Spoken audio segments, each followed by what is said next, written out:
Hey everybody, welcome into another episode of the Flyover League. Jamie Plunkett here with Noah Darling. It is weekend one of Big 12 play in the books.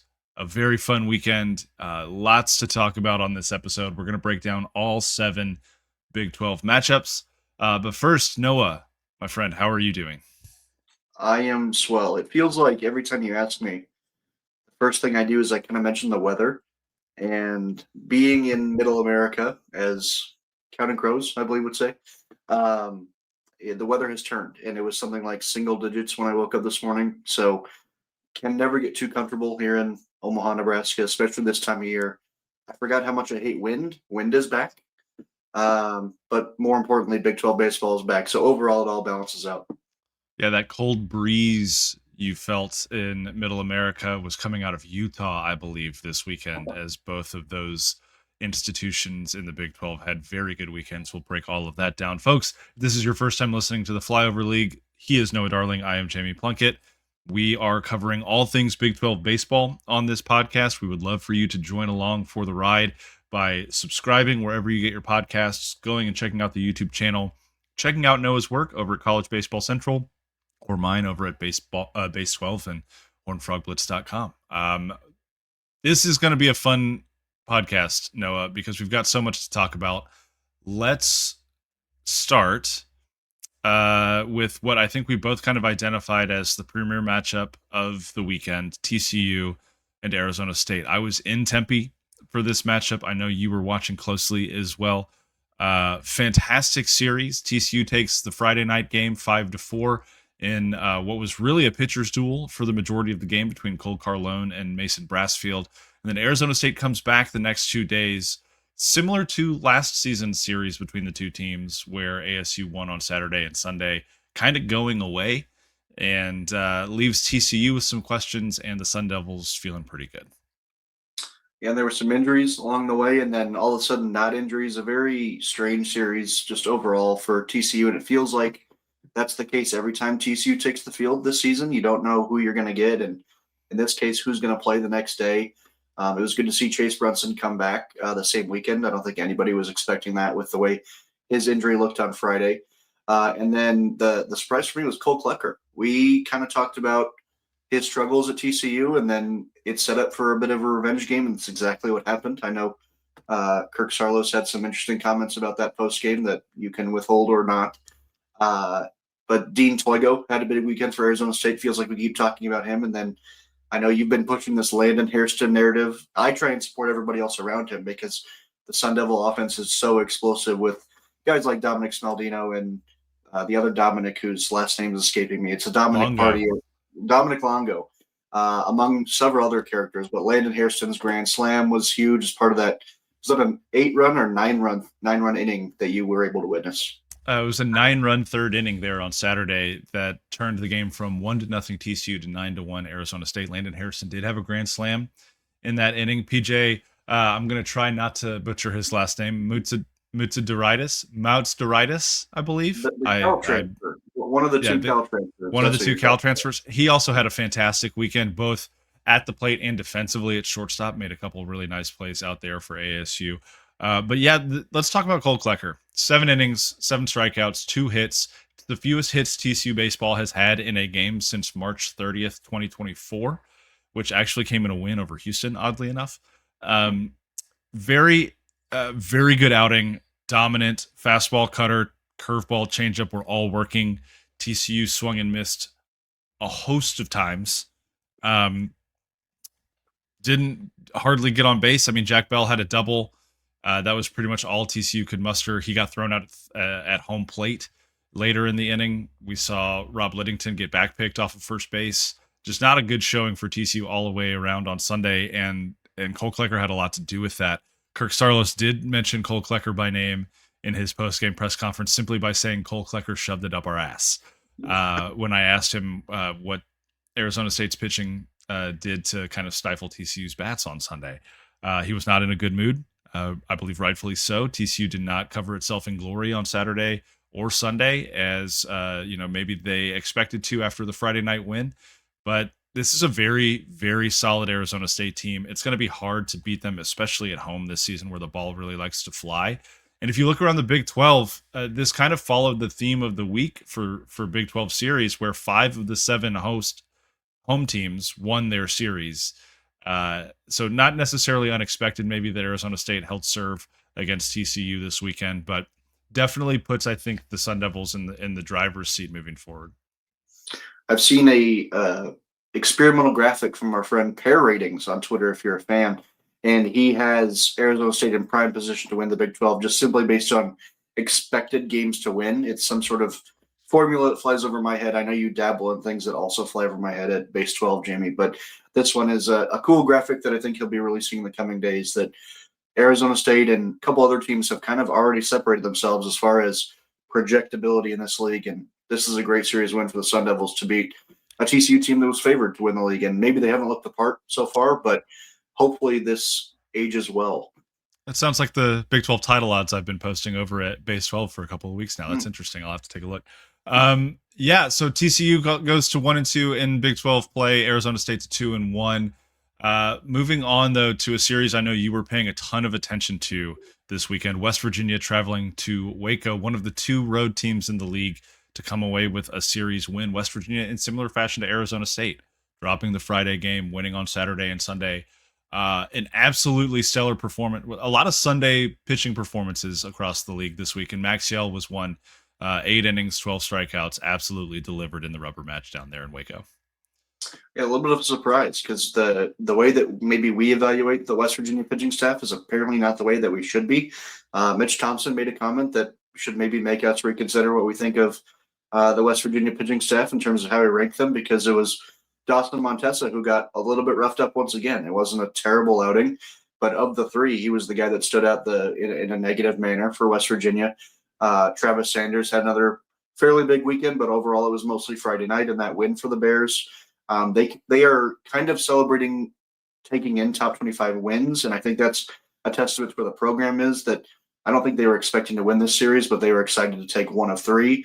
Obviously, at home you hope to win series, but in Baylor's case, I think they're really happy to just win one of 3 at this point. West Virginia showed a lot of fight in my eyes, just the way that they played. These were a couple of gritty games. Even the game on Sunday went into the 4th inning, or maybe it was the 5th, with scoreless action, and could have gone either way. And then West Virginia just kind of poured it on late. Maxiell was terrific, and Ethan Calder was really good for a while in that game as well too. A shout out to him on the Baylor side. So I liked what I saw from both teams from afar in my home in Omaha and not up close in Waco. But I was excited to see West Virginia make this trip because, like we keep saying about West Virginia, their schedule has left some to be desired as far as tests. And this wasn't the toughest test in the world, but it was a pop quiz, and I was happy with how they handled it. Yeah, and I think a road series in the Big 12 is always going to be a challenge, especially when you're early in the season. You don't really know what you're going to be getting from your opponent yet at this point in the year. Baylor is a solid team. Travis Sanders had 4 RBIs in that Friday win, I believe. Really looked good. Brady Janusek had good moments throughout the weekend as well. So very competent baseball being played down in Waco, and it's going to turn into a lot of wins for the Bears in league play this season for sure. Interesting little controversy there on Sunday with a check swing, not check swing that drew some comments from Mitch Thompson after the game. Do you have any insight or context into that moment? No more insight other than what he said. And you saw some restraint from Mitch Thompson after he got tossed in Houston a few weeks ago. It's not very often that Mitch Thompson is known to get animated like that. He's more of the grandpa, not to age him, more of the fun uncle, maybe of the league. There you go. But when he doesn't like a call, he's not afraid to get a little mouthy with it. And I was surprised at his restraint on Sunday, but I think it's all because of him getting tossed in Houston, a game they actually ended up winning. So maybe he should have gotten tossed. The old get tossed, inspire your team move is never a bad one when Yeah, you're the in the old. heat of Yeah. battle. It's too bad they don't have technical fouls in baseball. That'd be good. All It would right, be good. you get to go to first or second or whatever the equivalent is. Would it be a base runner or would it be like a 2-0 count or something? Yeah, that's a good call because it's a free throw attempt. It's not free points. So Right. yeah, what do you? We'll have to discuss that with our friends in the league office. Yeah. I think we've got some Yeah, ideas for experimental rules that we yeah. can right after roll we out changed the next. flag surface. Exactly right. Exactly right. Let's move on. Let's go out to Lubbock, out to West Texas, where the baseball was absolutely flying between the Red Raiders and Kansas. 16 combined home runs, 10 by the Jayhawks, 6 by the Red Raiders, but Texas Tech does take the series 2-1. This is one where I think you and I both picked Kansas to come away with the series win here. And frankly, having watching most of this series, it wasn't really about Kansas playing poorly as it was Texas Tech's offense seems to be just that legitimate right now. They're putting the ball gap to gap, base to base, over the wall when they need to, and they come away with a nice series win over Kansas. It felt like the difference in this series in terms of when you get a matchup where it comes down to hitting the long ball and who gets on base more. I think it was 31 total hits on in Sunday's game. I might be totally making that up. But either way, when Texas Tech did leave the yard, it felt like there were guys on base. Whereas when Kansas did leave the yard, you had a guy like Dario Osoria had a 3 home run day on Sunday, and that was the game Kansas won. But in the other two games, it felt like it was solo shot, solo shot, solo shot. Whereas Texas Tech is bringing 3 guys in, maybe even 2 guys in, and that makes a difference when you're obviously limited in the number of home runs you can hit on paper, at least not necessarily in real life. But I was intrigued by the shakeup that Kansas experimented with on the mound. It didn't pay off in a series victory, but I thought that they were for sure attached to Dom on Fridays, as he had been that role for 2 years. But then they rolled him out on Saturday in Lubbock, and again, not great returns on that, but I was interested in the prospect of shaking things up, and I'm very interested to see how that changes things going forward for a KU pitching staff that just hasn't quite figured it all out yet this year. Yeah, Mason Cook went on Friday, didn't have the best outing. Mathis Nayrol, I thought, looked pretty good in his start on Sunday. But the Tech offense, I mean, just it's especially out there in the rip is really potent. You mentioned Daryl Osoria's 3 home run day. Dylan Schlotterbeck, Augusto Mungarieta both had good weekends for Kansas as well. And then Brady Ballinger, your boy, a pair of home runs on the weekend as he starts to heat up. I think that might be offensively kind of the missing link for Kansas as they barreled up the ball all weekend. But like you said, questions about the pitching staff, I think, are going to linger for at least another week or two. From a non-smart person perspective, it feels like Kansas has to find the right lineup in terms of meshing guys who get on base versus guys who bring people in. That Hmm. sounds like basic baseball, but you've seen pretty much a new Jayhawk lineup almost every weekend for sure, but maybe even every game at this point. I'm interested to see how they change things up because they're clearly getting experimental on the mound. I want to see what the order of guys looks like, the way that they move the Tysons around in that lineup, and then you got Brady Ballinger. Is he a DH? Is he an outfielder? There was a play at the plate that was from him in left field, his arm, and it was a little bit up the line. That was the walk off for Texas Tech on Saturday. I'm just very curious about the plug and plays because there's a lot of talent on that team, no doubt about it. But it just feels like they're missing the secret sauce that they had last year that worked so well for the Jayhawks, especially early on in conference play. And on the other side of things, it looks like Lucas Pirco is settling into the Friday role pretty nicely for Texas Tech. He had 7 strikeouts over 5 2/3 innings to help them kind of establish themselves on Friday night. A couple of interesting bullpen moments along the way, as can be expected from Texas Tech, but overall, I thought the pitching did enough. This is what we talked about in the preseason, right? If you're not going to be able to win games 15-14, maybe you can win games 10-9. That was the score on Saturday, I believe, as Matt Quintanar walked off the Red Raiders in that one. So it's two very good baseball teams, or two good baseball teams that are still figuring some things out. But both offenses, I think, are starting to catch some momentum, which is really good for both of them. Let's swing on out to the state of Utah and head over to Salt Lake City, where a fun matchup, kind of an under the radar matchup, took place between Arizona and Utah at the new America First ballpark out there in Salt Lake City. Apparently, the Utes really love playing at their new stadium as they take 2 of 3 from Arizona, almost take all 3 from the Wildcats, if we're being honest. It took a 4-run ninth inning from Arizona to force extras on Friday. They end up winning that game in 11, and then Utah walks off Arizona the next 2 days, one in the 10th inning and then one in the ninth. Just a wildly entertaining series from the Utes and the Wildcats. You hit on the head with really underrated. You didn't see many people talking about this one nationally, but 3 really exciting games. you say Utah almost took 3-3, but they almost took 0-3 at the same time. They really could have gone either way. Arizona had a couple leads late in this one, especially on Sunday to potentially win the series still, and Utah was still able to come back. I don't know if that's a testament to Utah or a knock on Arizona. That's probably something we'll learn over the next few weeks. But Arizona's kind of shown us who they were at some points during this non-conference lead up to conference play, and then they looked pretty good towards the end. So we were forgiving of Arizona, and I don't know what we had said heading into this series, but I remember you saying something about maybe our takeaways from what we'll learn about this one, and I don't feel like I've learned anything because I just learned that these two teams are really fun to watch. I'm still very cautious about each of them. Um, yeah, I don't know what to make of, especially Arizona at this point, because apparently Utah at home is the greatest team in the country, but Tony Lira might be the best hitter in the country with his 470-foot homer, and he's had a tremendous season so far. He's looked incredible. The first baseman for Arizona, have loved seeing him swing the bat. I think one thing that I took away from this weekend about Arizona is they still like the Tony Pluta size hole in the bullpen was pretty evident this weekend.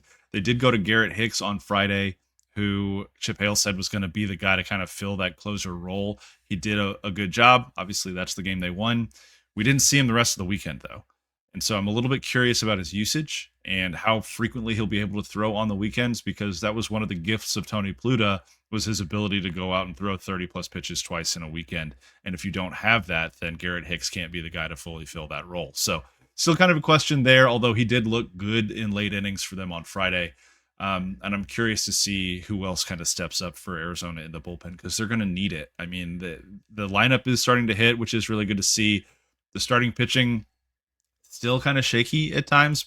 You know, Smith Bailey probably his most challenging outing of the season so far.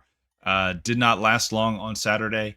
And it's there are a lot of questions about the arms, I think, still for Arizona. Utah got some really good pitching late. Coulter McAnally was great in the one game that they ended up losing. I think there's a lot to like about the Utes, but also some similar questions as well.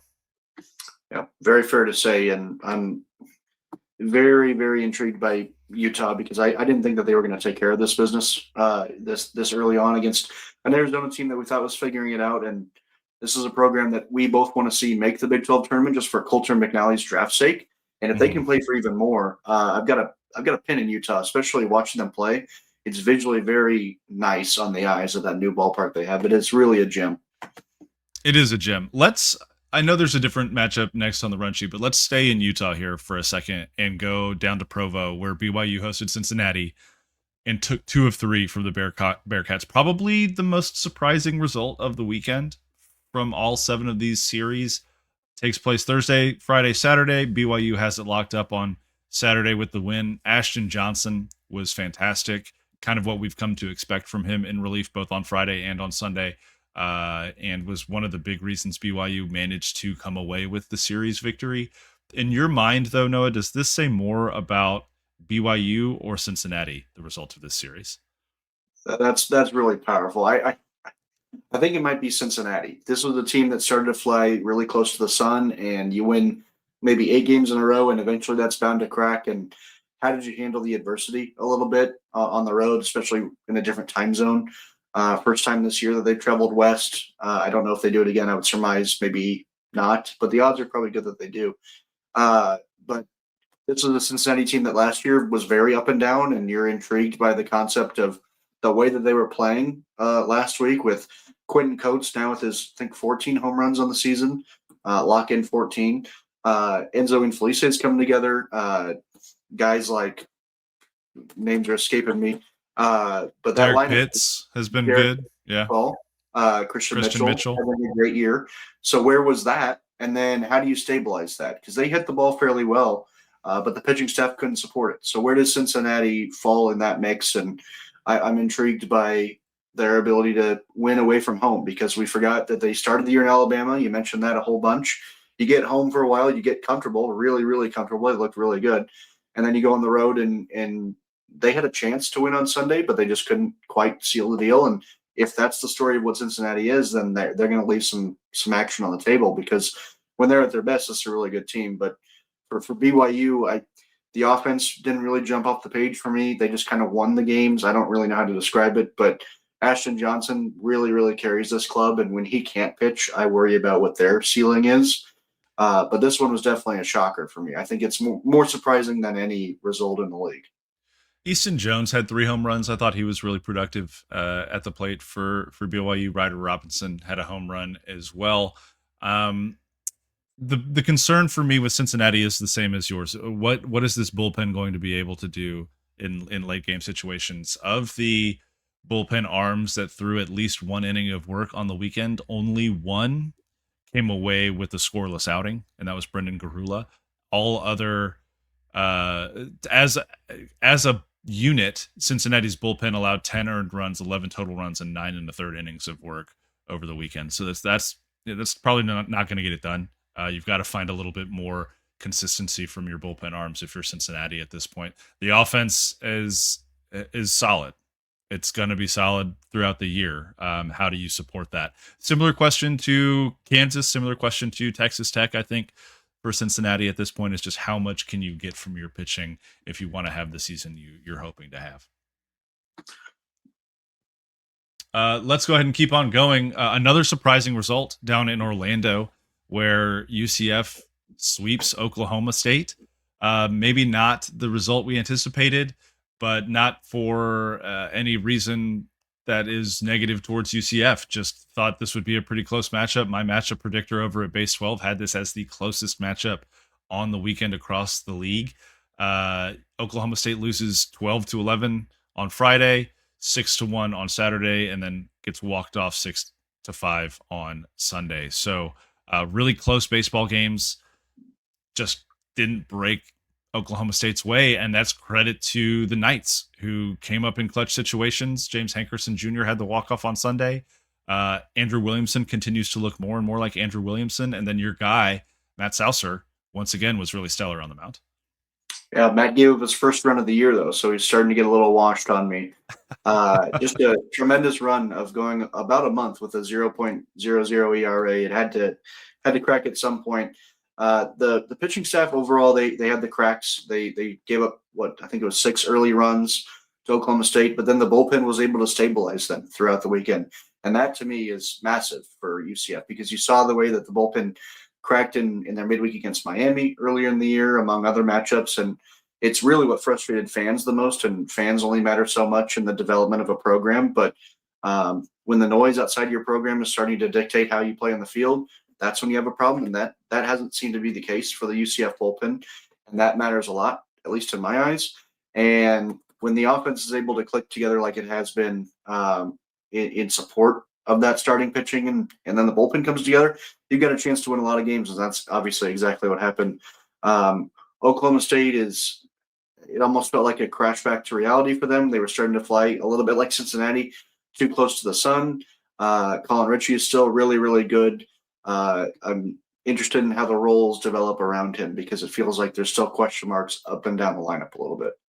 Yeah, so here's my question with Oklahoma State, and it's a similar question to TCU at this point. I've been kind of trying to work out some thoughts into a post that's going to run tomorrow on Base 12, tomorrow being Tuesday, and that is kind of what is the threshold for surviving injuries in college baseball, right? Like with TCU and Oklahoma State both, they lost important arms in the preseason for the season, right? Luis Rodriguez for TCU.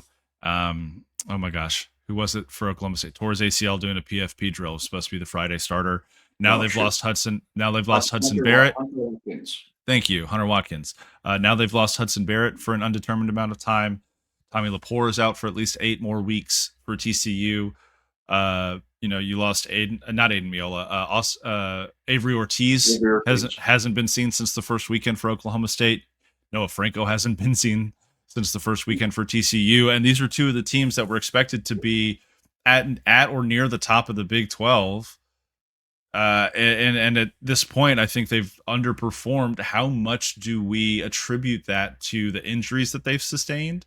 And how much can we truly and genuinely expect the depth on the roster to pick up the slack to the extent that they'll still win baseball games? That's the question that I've kind of got for both Oklahoma State and TCU at this point. In the case of the Cowboys or the Pokes, whatever you want to call them, the issue we highlighted right away heading into the year was the depth of the Oklahoma State pitching staff, and you never want it to be put to the test via injury, but that's exactly what's happening. And that's the same case could be said for Arizona with Tony Pluta and the pressure that those guys have. So it's an intriguing question. I'm excited to read it, but this was it almost felt inevitable for Oklahoma State because injuries happen in college baseball, whether you like it or not. It seems to happen in Fort Worth every offseason, unfortunately, for the pitching staff. Um, it's intriguing. And at the same time, I always look at the flip side is now you get to develop guys who maybe weren't going to get that opportunity. And if you look at the case of a Tommy Laporte, maybe he returns this season. You hope he does. Now you have a little bit of a stronger pitching staff behind him, and you're even better for it. That's kind of the ultimate silver lining, the ultimate optimist. But you also have to win games to get to that point to Mhm. feel better about your team. Oklahoma State going 0-3 doesn't help that cause. No, no, it does not, and that's really the question. There is, and I would I asked this question too, knowing full well what Josh Holiday and Kirk Sarlos would say to me if I asked it to them, and that's that injuries are no excuse. We have to win ball games, which is exactly what coaches should be saying and should be preaching to their baseball teams. But I think from when you're working with limited resources at the start, I think it's a reasonable question for people outside of that little bubble to ask and explore, and so that's what I'm going to do. But I don't think this is the end of the world for Oklahoma State.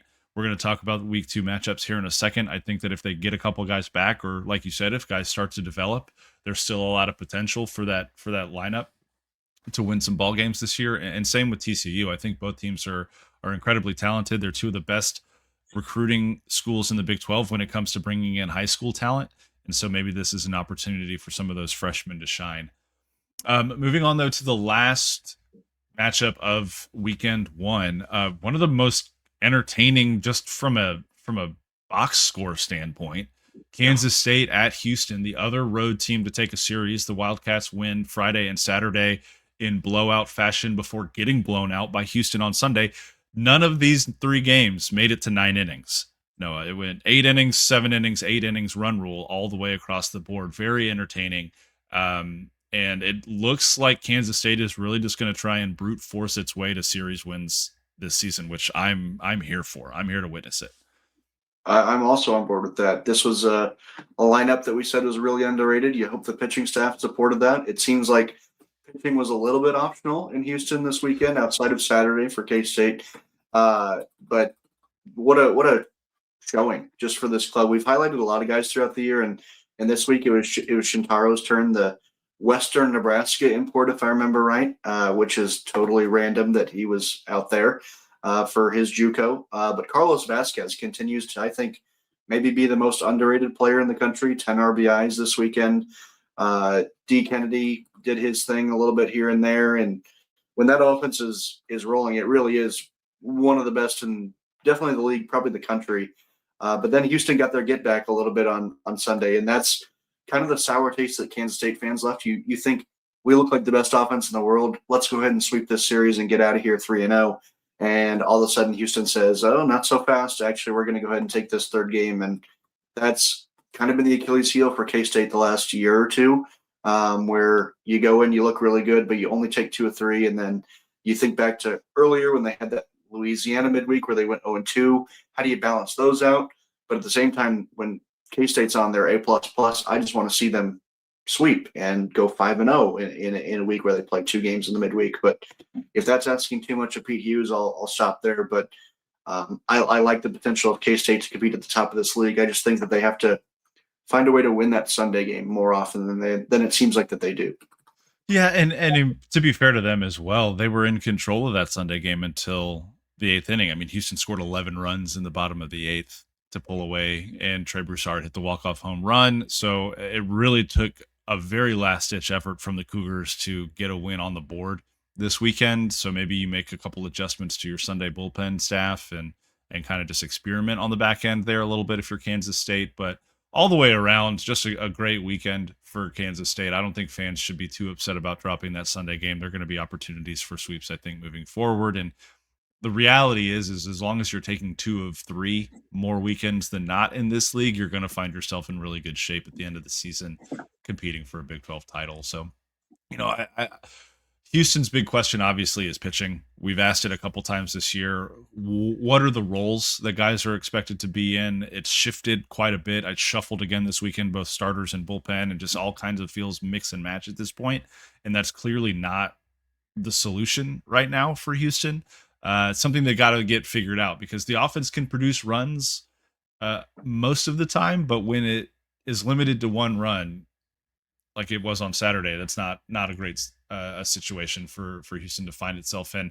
Thought Jackson Lalima had a great weekend. Dylan Maxey had a great weekend as well for Houston. So a lot to build on, a lot to grow on.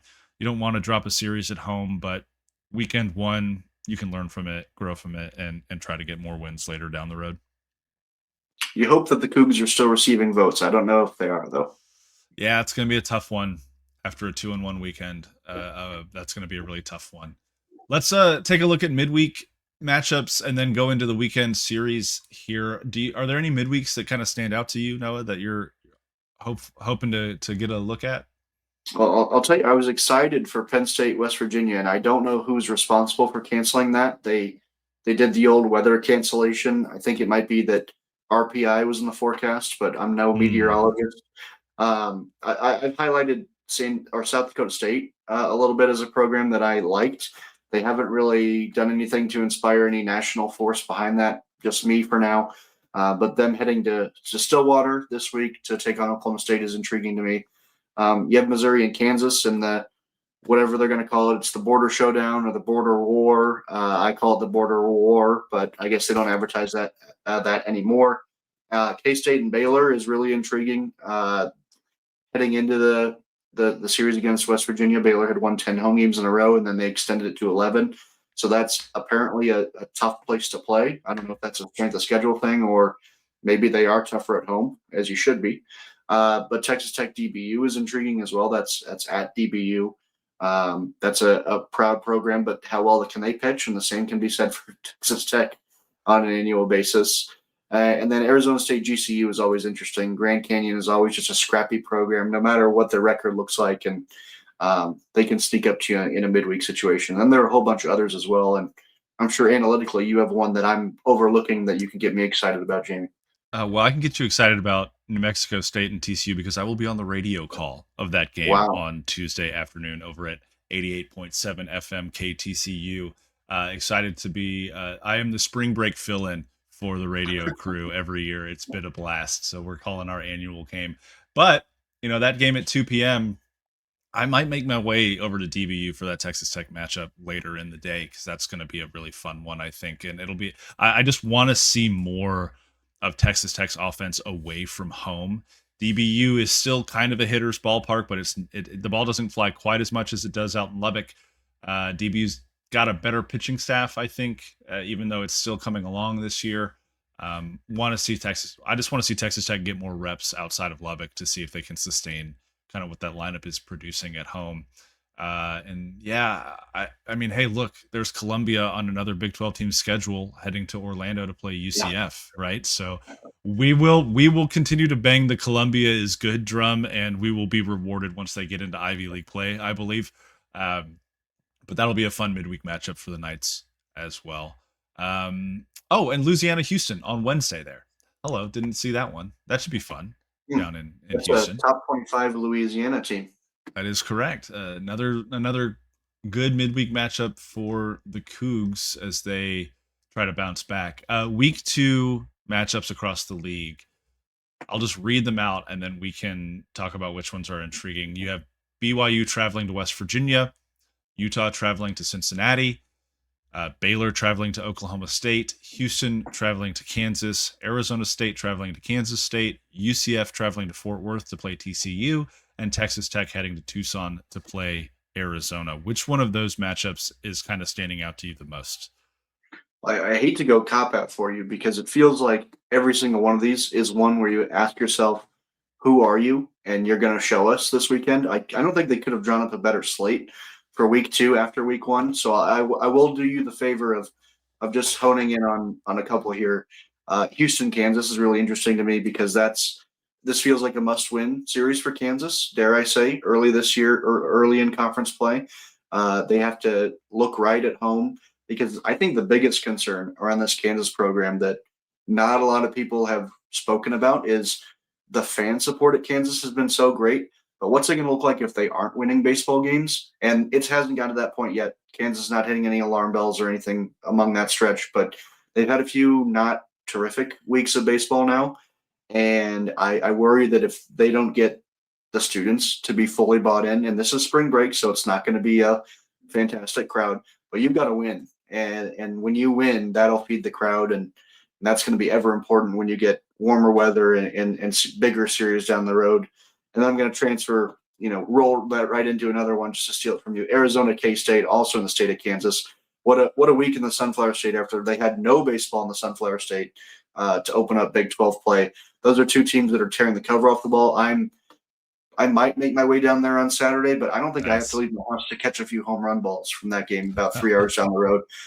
There's going to be a lot of offense there. Hopefully, more pitching from both of those programs as we figure out who they actually are. But those are two that stood out to me just locally up here in the Union, as I always say. Love to hear it. For me, I think the most intriguing one is Utah traveling to Cincinnati. Cincinnati needs to have a bounce back weekend. I think similar to Kansas in that regard, up and down so far this season. Can you start to really gain some momentum? And Utah, hey, you've had a great home stretch here. Can you do this away from home? Can you do this on the road in a Big 12 environment? That's something that I need to see from the Utes as I consider purchasing a little bit more stock in Utah these days. They are an intriguing buy for me at this point. And then similar to what I was saying about Texas Tech in the midweek, can you go to Arizona and continue to produce with that lineup? I think this is going to be a really interesting weekend because we just talked about Arizona's pitching, needing to maybe find out who it really is. And then Texas Tech's bats is going to be an incredible challenge for those arms, both starters and in the bullpen. If Texas Tech comes away with a series win here, what do we start to think about the Red Raiders sitting at 4-2, maybe 5-1? I don't know. So another really intriguing series there, and then UCF is sitting atop the conference right now. They're the only 3-0 team, and they travel to a team in TCU that is struggling across the board. When they hit, they're not pitching, and when they're pitching, they're not hitting. That's a bad place to be, as Kirk Sarlo said on Sunday. Can UCF take advantage of that? Can they catch the Frogs when they're not at their best and really start to establish themselves as the front runner of the Big 12 early on? I think that would be an intriguing storyline to track as well. We came together. We neither of us actually pulled the strings on it, but we're both involved in this Big 12 pick'em ordeal that Micah's got us hooked on. Yes. Obviously, a terrible week to open up play, at least for me. I don't know how terrible it was for you, but I'm pretty sure I did really poorly. I'm going to struggle mightily with week 2 here. I don't know how to Yeah. pick any. I can pretty much guarantee I won't be picking any sweeps. I'm really interested to see it Yeah. this week. Maybe BYU, but they just burnt me. So I don't know. Yeah. This feels like a total toss up. If you're a fan of parity in college baseball, you better be watching the Big 12 this week. Absolutely. I went with, so I built a model to do matchup Okay. projections. I posted about that on Base 12 last week. I went with the model for all 7 series in my pick'ems, and I went 4-3. So I'm feeling okay about Okay. it. I was very proud of the Utah pick. That felt good. The Arizona State pick felt less good as a TCU grad, but it was right. So I'll bask in that, I suppose. And then the Oklahoma State UCF one was really interesting because again, it was the closest matchup on the books in the Big 12 last week. Oklahoma State was favored by about 3%, and they ended up getting swept. So interesting. I'll probably just stick with what the model says and then blame the algorithm Yeah. Yeah. when I go 0-7 this weekend. Well, I will be fading you with that confidence. Perfect. Love to hear it. Anything else? Any last thoughts before we wrap up this impressively short episode of the Flyover League? Yeah, don't let us get hot with under 40 minutes. It is still crossover season, so I can only imagine the strains on your brain as you prepare for a March Madness run, hopefully going through Duke, looks like, and Ohio State, of course, first. But excited for baseball to settle in and eventually be the main show in town because this is the last few weeks where it's kind of not necessarily the priority among TV networks, and it's college baseball is never the priority among TV networks, but soon they won't have a choice but to pay attention to our great leagues. And this is one of the weeks ahead, I think, where the Big 12 has the opportunity to really show how exciting of a league it can be, because I really don't know how any of these series are going to shake out. I'm fired up for this weekend to play. Yeah, really excited. I was scrolling Twitter when I got home today and saw that everybody's apparently saying that TCU is the best hope for the 8 and 9 seed line to upset a Yeah. 1 seed. And TCU teams do best when nobody looks directly at them. So maybe everybody can just put pause on that while the Ohio State game happens and let them maybe win that game first, and then we can start to talk about Duke. Um, because last year everyone talked about the potential second round matchup, or 2 years ago everyone talked about the potential second round matchup, and TCU got absolutely bodied by Utah State in the round of 64. So let's just let sleeping dogs lie for TCU men's basketball, and then TCU women are hosting the first 2 rounds of the NCAA tournament as well. First time in TCU history that both teams have made the tournament in the same year. Now, as long as you bring that, there's a scandal with that, or there's some sort of asterisk that people aren't happy about. With, I don't understand how the women's tournament works. So that my understanding is there's TCU could have had something even better than that, but they didn't. Well, what does that mean? So in the women's basketball tournament, there are 2 regions instead of 4. There are still Okay. 4 quadrants to the bracket, but 2 feed into one region location and 2 feed into another, and then there's a final 4 destination after that. The regions this year, which are selected years in advance, are Sacramento and Fort Worth, which meant that if TCU had been placed in one of the 2 regions that were feeding into the Fort Worth bracket, they could have potentially played all the way through the Elite Eight in their hometown. But instead, the NCAA sent them to Sacramento. So they will play their first 2 games at Schollmeyer Arena and then travel to Northern California if they are so fortunate to advance to the Sweet 16.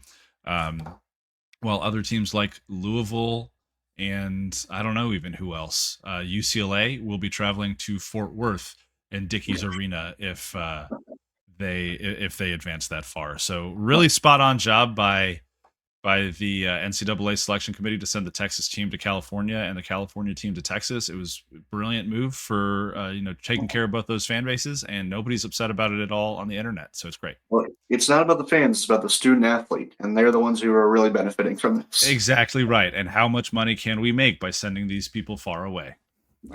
Anywho, we'll have more of that conversation when Big 12 baseball tournament time rolls around here in May. But for now, he is Noah Darling. I am Jamie Plunkett. We hope you have a wonderful weekend watching Big 12 baseball, and we will talk to you next time.